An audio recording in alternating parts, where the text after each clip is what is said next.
Today, we're diving into two of Jesus' most famous stories, the parables of the lost sheep and the lost coin. But here's the fascinating thing. These weren't just random feel-good tales. Oh no. They were a direct and honestly a brilliant response to a very serious accusation being thrown right at him. It all starts with this one single complaint. You have to picture it, whispered with disgust by the most respected religious leaders of the day. This grumbling, this accusation, it sets the stage for the entire chapter.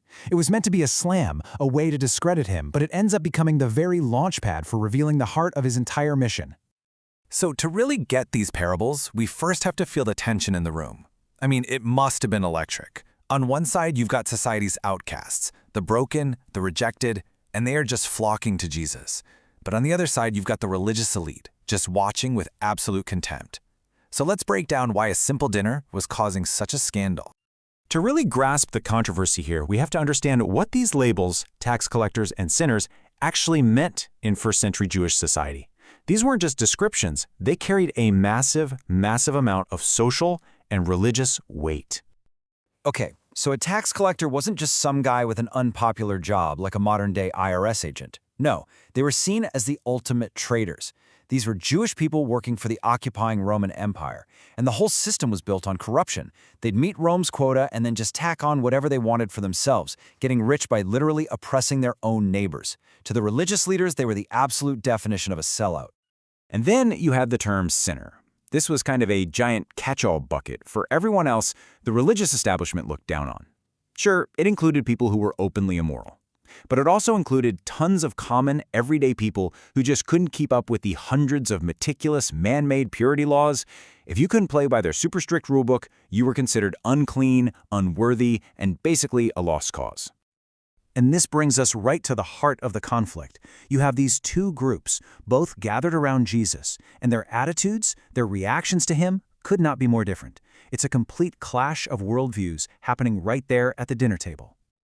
The contrast here is just wow. On one side, you have the Pharisees and scribes. Their entire religious system was built on separation from anyone they deemed unclean. It was all about following the rules and, let's be honest, maintaining their public reputation. But on the other side, you have the outcasts. They had no reputation left to protect. They were starving for grace, totally humbled by their need, and in Jesus they found an acceptance they couldn't get anywhere else. And get this. To really understand how radical Jesus was being, you have to hear this. The popular theology of the day, taught by the Pharisees, was that God actually rejoices when his enemies are destroyed. Think about that. Theirs was a theology of exclusion and judgment. This creates a shocking, dramatic contrast with the message Jesus is about to deliver. So faced with this angry accusation, what does Jesus do? He doesn't get into a big theological argument. He doesn't start defending himself. Instead, he does something absolutely masterful. He answers their grumbling by telling a couple of simple stories, parables that are about to completely flip their idea of God's character on its head. So let's dive into his first story. It's about a shepherd, which you'll see is a hero his audience would not have expected. Jesus starts with a simple picture, something everyone there could relate to. He says, imagine a shepherd. He's got a nice big flock of 100 sheep, but one of them, just one, wanders off and gets completely and utterly lost. Now this is so important. Just by choosing a shepherd as the hero of his story, Jesus is already challenging the Pharisees. See, in their eyes, shepherding was a dirty, lowly job. Shepherds were often seen as ceremonially unclean, they couldn't always keep the religious laws, and they were socially marginalized. So Jesus takes this figure they despised and makes him the stand-in for the love of God. It's brilliant. And what does this shepherd do? He makes what seems like a reckless choice. He leaves the 99 to go searching for the one that's lost. Now, this wasn't about being irresponsible. The 99 were likely safe in the open country, a familiar pasture. This was about the shepherd declaring that the one vulnerable, lost sheep was his absolute #1 priority. He searches until he finds it. There's no giving up.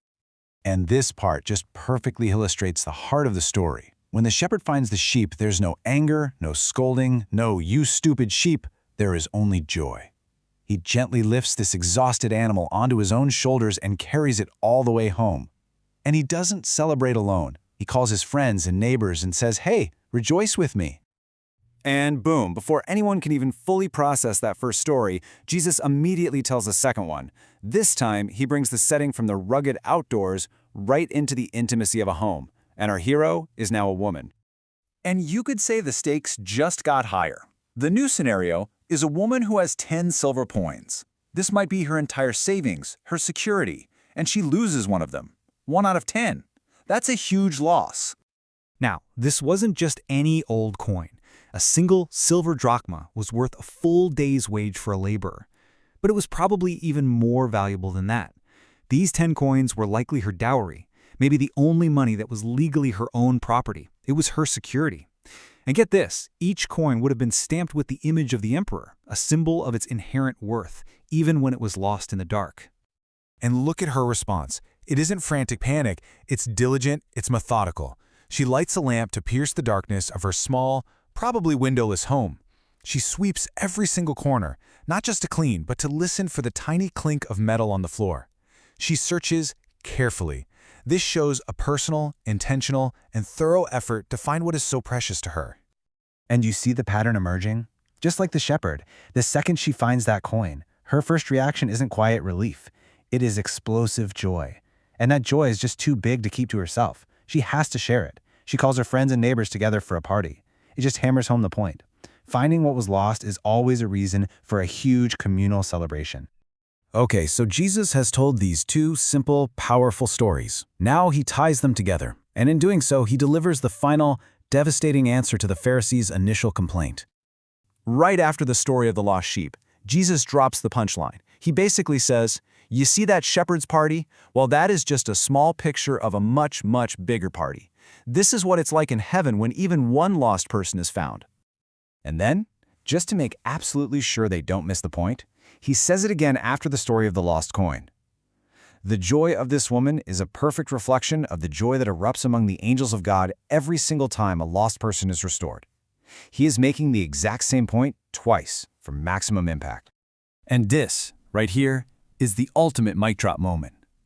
Jesus is essentially holding up a giant mirror to the religious leaders. While they are on earth, standing right there next to him, grumbling and complaining about him welcoming sinners, heaven is throwing a party. Their reaction is the complete and total opposite of God's reaction. He's revealing that they are dangerously, tragically out of sync with the very heart of God. And really, that leaves us with the same challenge today, doesn't it? These parables force us to ask a really profound question about ourselves.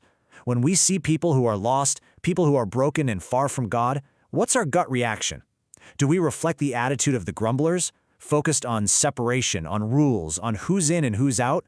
Or do we reflect the heart of heaven, eager to join in the joyful celebration when the lost are finally found?